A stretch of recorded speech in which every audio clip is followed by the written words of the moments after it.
I watched the presentation, A Functional Approach to Autism by Rebecca Connick, occupational therapist.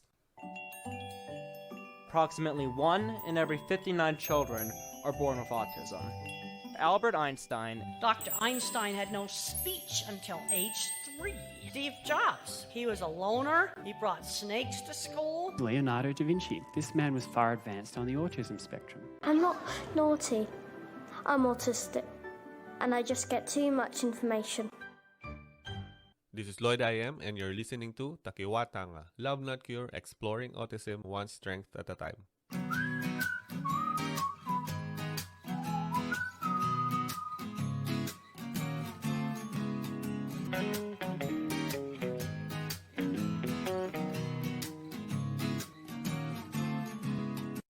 Different kinds of therapy can help autistic kids progress with learning.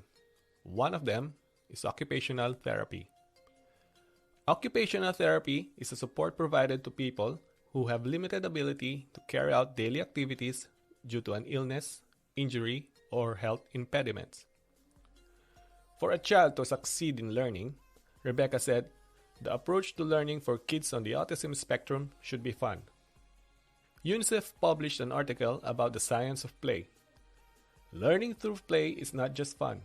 It's fundamental to your child's development.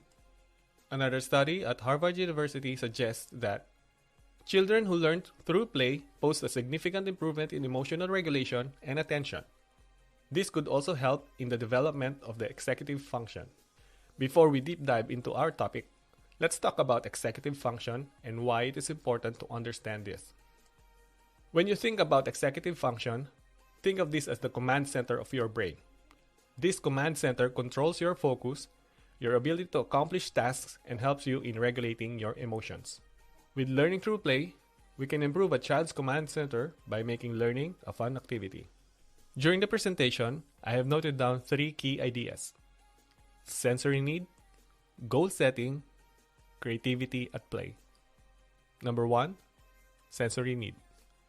Before we deep dive into goal setting, we have to know what sensory needs are and what are the needs we are going to address. Sensory needs can be defined as the sensitivity of a person to one or more of the following 8 senses. There are 2 areas of senses, which are external and internal senses. External senses process information through visual. This is how a person sees things in an environment. Auditory. This is how a person hears the sound in an environment. Olfactory. This is how a person perceives smell. Gustatory. This is how a person perceives taste. And tactile.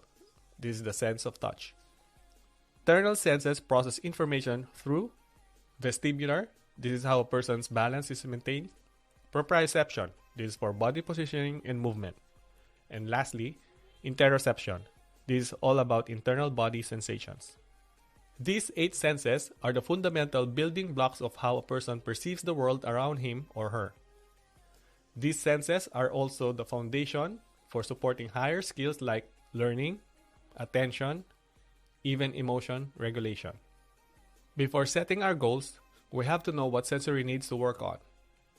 Rebecca said, you cannot address any higher level difficulties without addressing the foundational skills.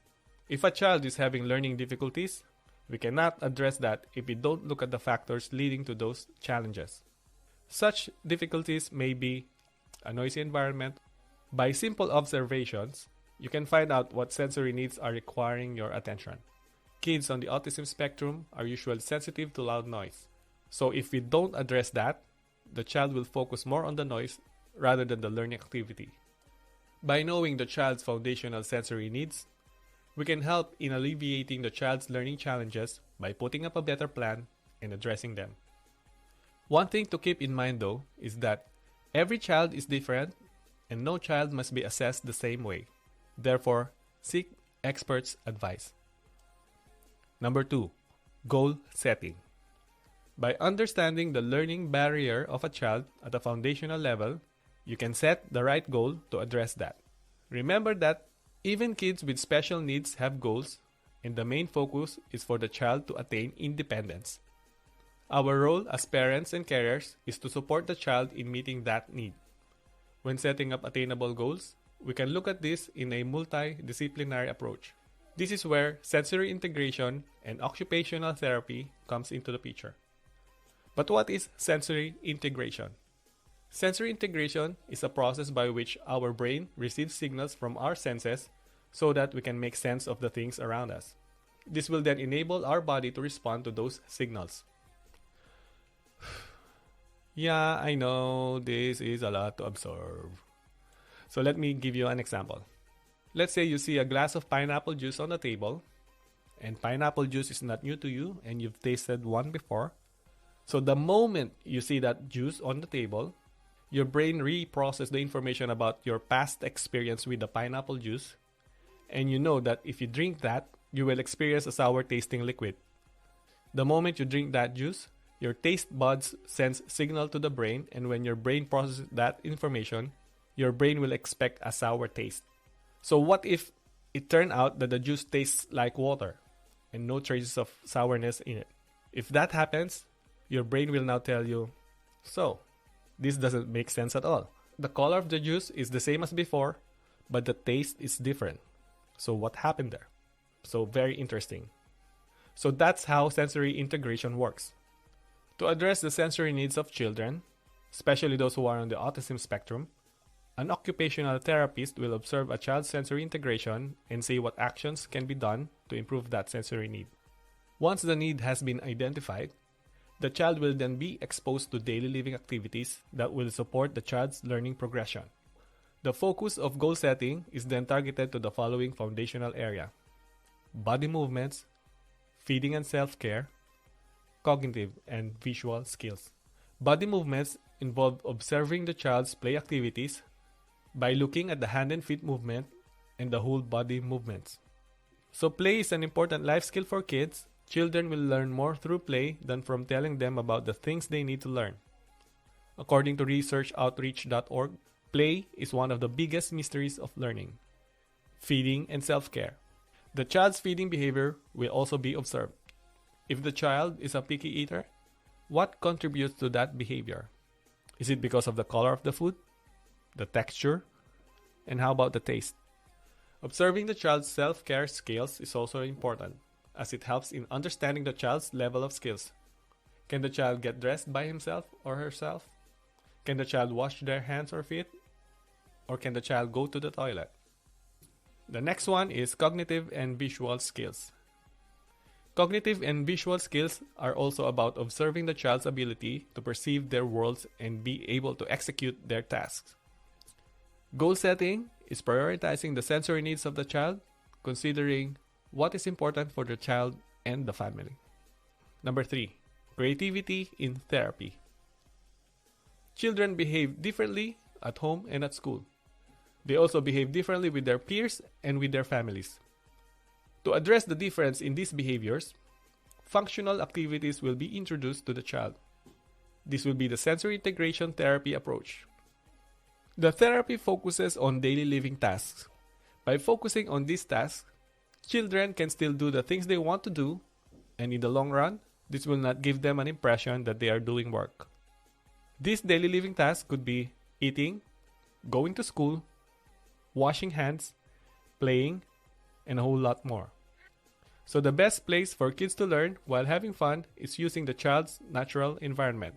For best outcome, set up the child's natural environment in a way that the child will want to seek out play.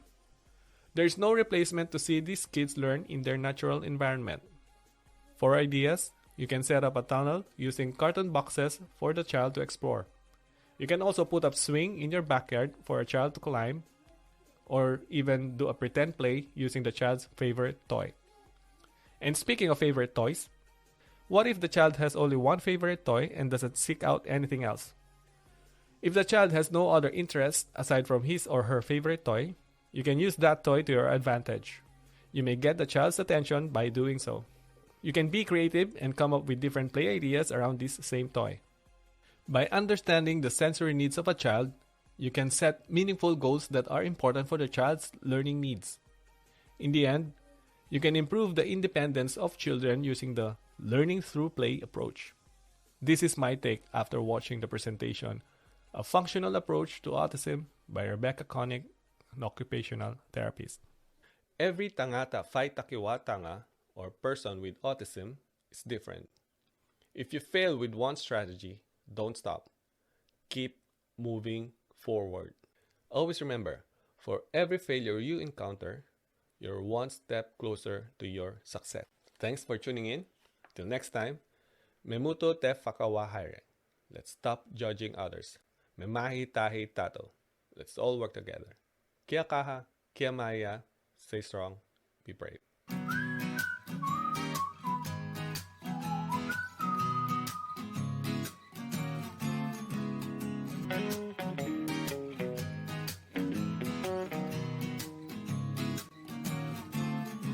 Please don't forget to like and share so others can also find us. Of how a person perceives the world around him. By understanding the learning barrier of a child. You can set the right goal. Observing the child's self-care skills is also